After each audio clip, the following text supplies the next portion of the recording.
Good morning on what is a mild, grey and cloudy day. It is Tuesday the 29th of August. I've got a nice hot cup of tea. And a box to continue unboxing of what I've got in here is some fiction, which is Needless Alley by Natalie Marlowe. And so, Birmingham, 1933, private inquiry agent William Garrett, a man damaged by a dark childhood spent on Birmingham's canals, specialises in facilitating divorces for the city's male elite. With the help of his best friend, charming out-of-work actor Ronnie Edgerton, William sets up honey traps, but photographing unsuspecting women en flagrante plagues his conscience, and William heaves up his guts with remorse after every job. However, William's life changes when he accidentally meets the beautiful Clara Morton and falls in love. Little does he know she is the wife of a client, a leading fascist with a dangerous obsession. What should have been another straightforward job turned into something far more deadly, drenched in an evocative period atmosphere, and starring an unforgettable cast of characters. Needless Alley takes the reader from the seedy canal-side pubs to crumbling Warwickshire manor houses and into the hidden spaces of Birmingham's queer bohemian society. So, this is essentially a noir detective novel set on the mean streets and even meaner canals of Birmingham. And it's essentially set in an interesting period, it's set in an interesting city, and that means there's quite a lot of interesting background to this book. Birmingham is the second city in the United Kingdom.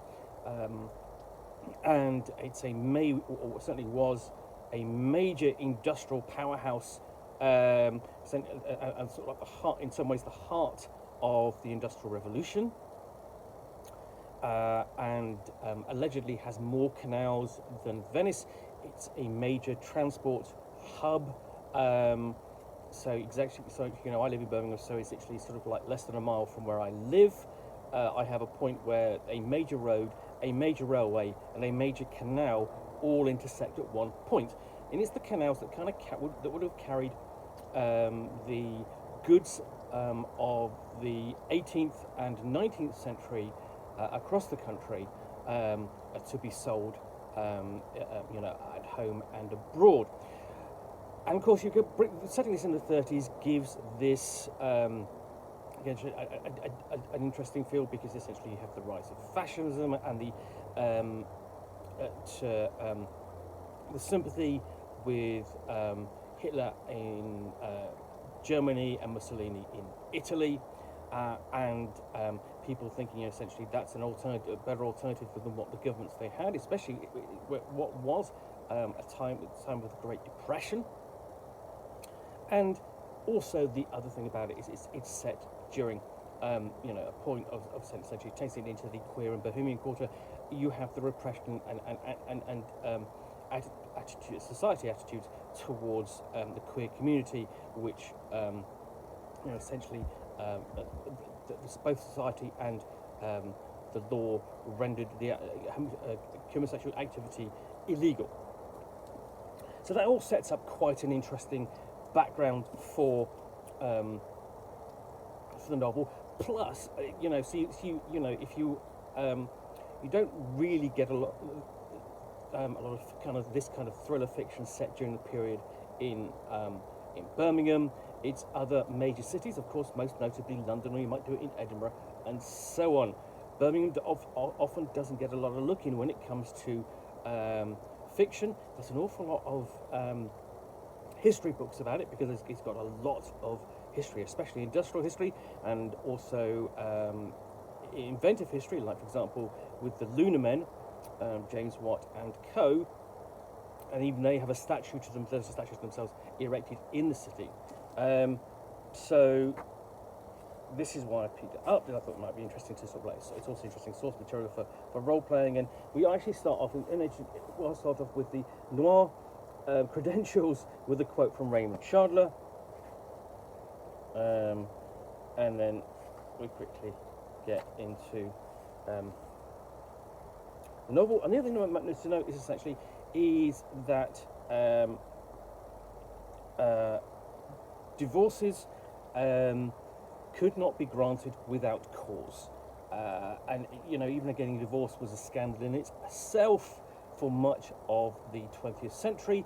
And what would happen is you would have characters like William Garrett and his charming friend Ronnie Edgerton essentially set up stings, set up situations where one of the parties in the divorce was caught en flagrante in in a compromising position in a hotel with another partner. Now, in a lot of cases, essentially, this was entirely staged. There was nothing going on between the two participants, but more a case of essentially, oh, this is reason enough for you to give me a divorce, or this is enough reason for me to want to divorce you. So, what you have then is an interesting, essentially, book, which would be, I think, an interesting story in itself, interesting setting, and if you're talking about it in terms of inspiration, I think interesting to look at the city during the period in particular for role-playing games like Call of Cthulhu, in particular Trail of Cthulhu, which is set during the desperate decade of the 1930s, and all the way even up into the post-war period, where you will be dealing with sort of like you would still be dealing with that similar situation with the divorces, also with the attitudes towards the queer community, and there would still be, despite the fascists having defeated in Germany and Italy, there would still be sympathisers, but they would keep those opinions to themselves. So yeah, I mean, obviously, not a huge amount to look at in the novel itself, but I think that this is, as to say, interesting source material, interesting novel to read. And I'm going to look forward to reading this, as I enjoy a good mystery, and I certainly enjoy noir fiction and noir film. So that is Needless Alley by Natalie Marlowe. Well, I hope you enjoyed this unboxing in the Nook. If you did, then please do click on the like button down below. And of course, if you've got any comments or feedback, I do appreciate you taking the time to post those. And lastly, if you want to be alerted to get more unboxings in the Nook, where you'll see me out here with a box containing a book, typically a game or role-playing supplement, in this case a novel, which I'll unbox and chat about to the best extent of my knowledge for roughly 10 minutes or so, all of course accompanied by a nice hot cup of tea. Then please do click on the subscribe button down below. Thanks again for watching another unboxing in the Nook. We'll be back again soon with another one. Bye for now.